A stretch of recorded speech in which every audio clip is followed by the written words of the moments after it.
Օդի աղտոտվածության մակարդակը նվազեցնելու նպատակով Ֆրանսիայում մինչև 2040 թվականը կդադարեցվի բենզինով եւ դիզելով աշխատող ավտոմեքենաների վաճառքը։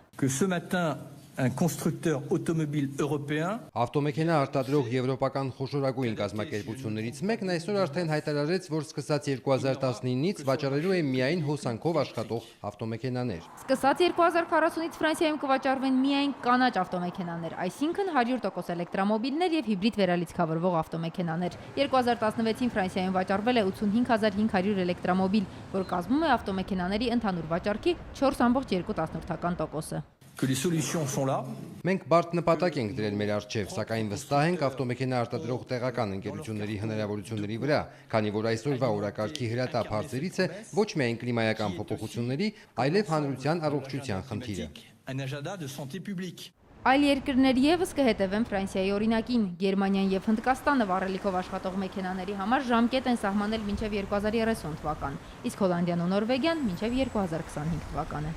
Սոնա Աղբալյան, Մարիամ Տեր-Գուլանյան, օրակարգ։